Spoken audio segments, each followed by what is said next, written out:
Salut les petits potes, j'espère que vous allez bien. Aujourd'hui on se retrouve avec le format un seul thread qui est vachement long mais du coup bien détaillé et on rentre bien dans l'histoire. En parlant de l'histoire, elle est sûrement américaine. L'auteur de l'histoire nous indique pas où ça se passe mais bon, vu l'histoire j'imagine que c'est aux États-Unis. Avant de vous raconter cette histoire, il faut que je vous dise que j'ai sorti une vidéo manga il y a pas longtemps. Et je vais pas te cacher que monsieur YouTube il est pas content. Puisque oui apparemment si tu sors de ta zone de confort et bah t'es directement sanctionné. Donc je vous propose un petit truc qui va vous plaire j'imagine. On va faire un petit jeu ensemble. Si cette vidéo fait top 1 en 24 heures genre comme ça, et ben moi je vous propose de faire un thread horreur bonus pour la semaine prochaine. Je vous mytho pas, ça va pas être facile. Et le meilleur moyen pour que ça fasse top 1 c'est de mettre un maximum de pouces bleus, un petit commentaire genre vidéo bonus et que tu partages la vidéo un maximum. Voilà, je sais ça fait un petit peu la carotte mais bon au final tout le monde sera content. Vous, moi, monsieur YouTube. Bon allez, on va pas s'éterniser là-dessus. Si t'es pas abonné, je t'invite à le faire et à activer la petite cloche. Pense à mettre ton petit pouce bleu, à prendre ton meilleur chocolat et t'installer confortablement.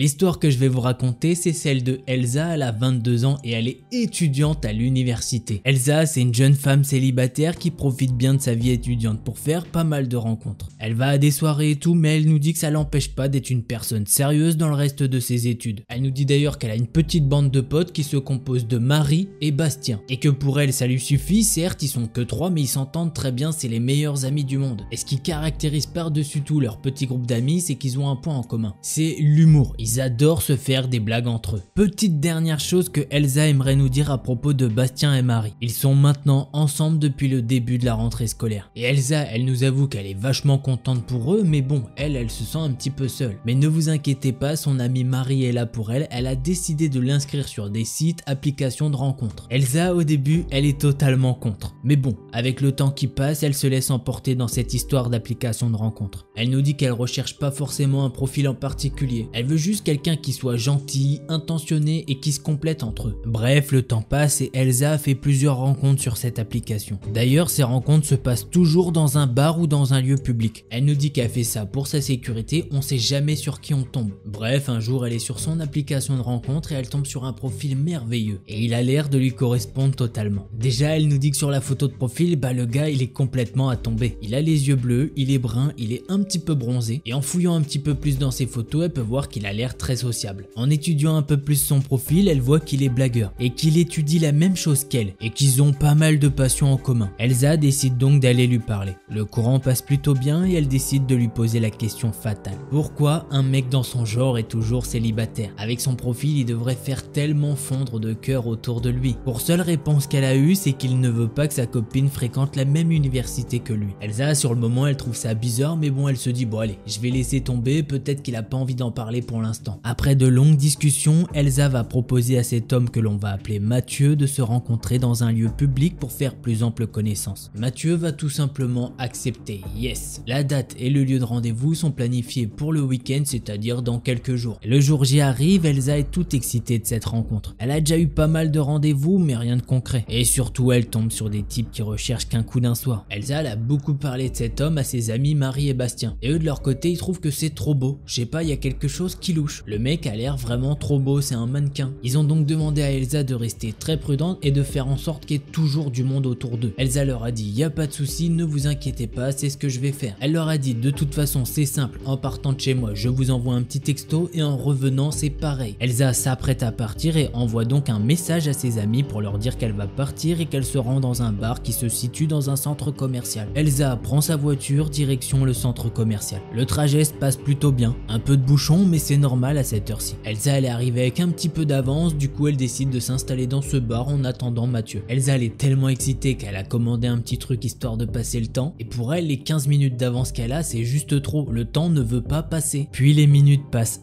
L'heure convenue est passée depuis 4-5 minutes mais aucun signe de vie de Mathieu. Elsa ne panique pas du tout, elle se dit que Mathieu est sûrement dans les bouchons et que c'est normal d'avoir un petit peu de retard. Elle décide quand même de lui envoyer un petit message pour savoir si oui effectivement il est bien sur la route. Mathieu lui répond dans la même minute et lui dit qu'il est en route et qu'il a juste un petit problème mais qu'il arrive bientôt. Les minutes passent, 10 minutes, 15 minutes, 30 minutes et puis 1 heure, sachant qu'en même temps Elsa elle envoie un tas de messages à Mathieu. Mais malheureusement il n'y a aucune réponse de la part de Mathieu. Elsa repart du rendez-vous totalement dégoûtée. En rentrant chez elle, Elsa décide donc de le bloquer sur l'appli et son numéro de téléphone. Elle n'a pas besoin d'un vieux mytho qui fait le mort quand elle lui pose une question. Et elle prend une simple décision, c'est d'arrêter les applis de rencontre. Elle a l'impression que pour elle ça marche pas. Au bout de quelques jours, Elsa s'est remis de cette relation fictive et se dit bon allez, j'ai pas eu de chance. Elle se dit bon allez, moi aussi je peux sûrement trouver l'amour comme Marie et Bastien. Au bout d'une semaine, Elsa va commencer à recevoir des messages assez bizarres d'un numéro inconnu. Du genre je te vois. Au début elle fait pas attention à ces messages, elle pense que c'est quelqu'un qui se trompe de numéro. Le lendemain elle reçoit le même SMS de la même personne. Elsa lui répond donc ah ouais c'est qui? La personne lui répond alors tu portes un joli haut aujourd'hui, tu mets bien tes formes en valeur. J'adore. En lisant ça, Elsa elle se dit ah ok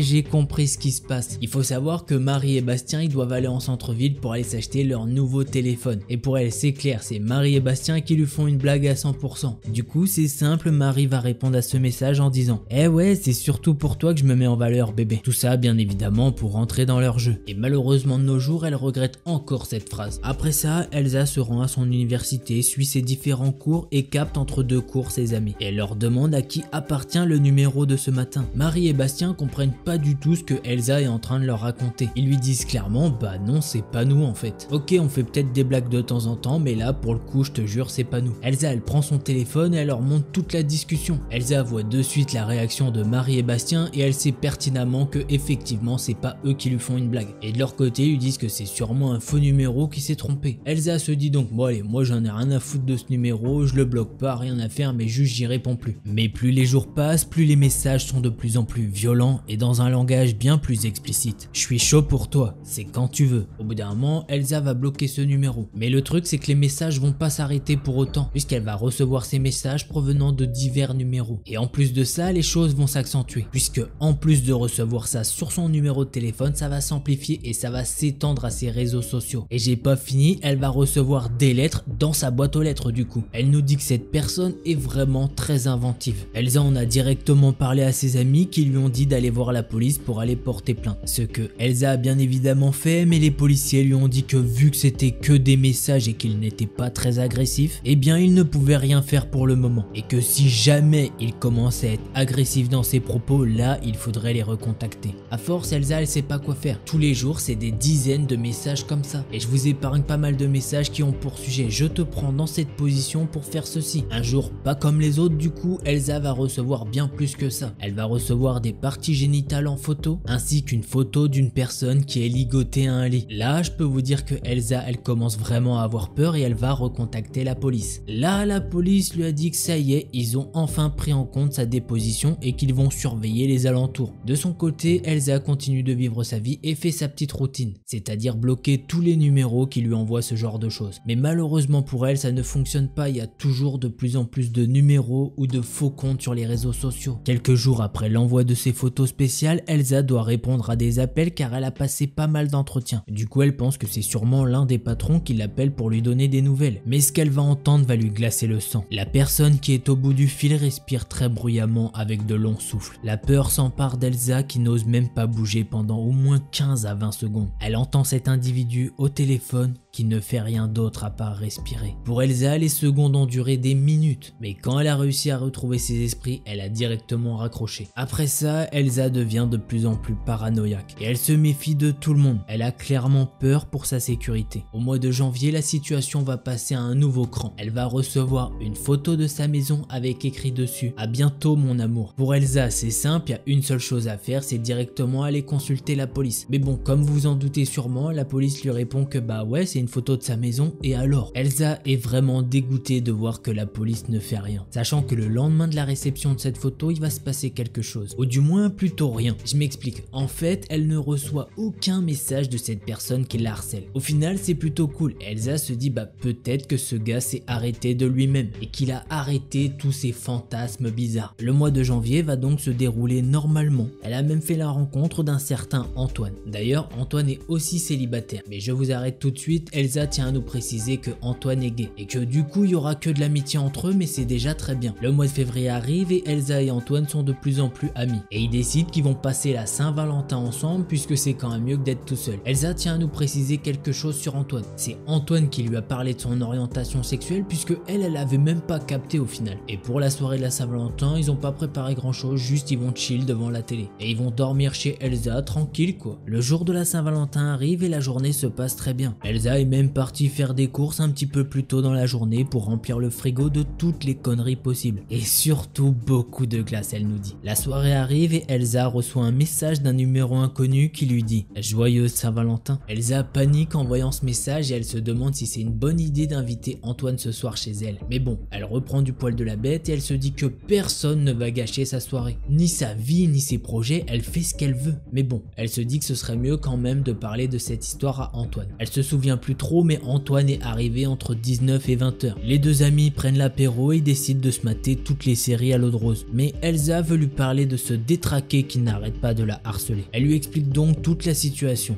Mais Antoine lui dit « T'inquiète pas, avec moi ce soir, t'as rien à craindre ». Il faut savoir que Antoine il a fait pas mal de boxe pendant un moment, du coup Elsa ça la rassure un petit peu. Et leur soirée se passe relativement bien. Rien d'anormal et aux environs de 1h, 2h du matin, Elsa et Antoine décident d'aller se coucher. Elsa a préparé à Antoine une petite chambre d'amis. Antoine souhaite la bonne nuit à Elsa et il part dans sa chambre d'amis. Elsa rentre donc dans sa chambre qui est plongée dans le noir. Elle se dirige en direction de la lumière mais dans le noir elle peut voir une ombre. Du coup elle décide de prendre le premier truc qui est à sa portée, jeter ça sur cette ombre et d'allumer la lumière instantanément derrière. Mais heureusement pour elle, il n'y a rien. C'est juste l'ombre d'un arbre qui longeait sa fenêtre. Là, Elsa, elle se dit qu'elle devient vraiment parano avec toute cette histoire. Bref, elle se dit qu'elle devrait se détendre et quoi de mieux qu'un bon petit bain pour ça. Pendant son bain, son téléphone ne fait que vibrer. Elle se demande bien qui ça peut être. Et elle espère de tout son cœur que ce n'est pas ce sale type qui ne fait que de l'harceler. Elle sort de la salle de bain avec une petite serviette autour d'elle et elle consulte son téléphone. Et là, ce qu'elle va voir, ça la fait littéralement flipper.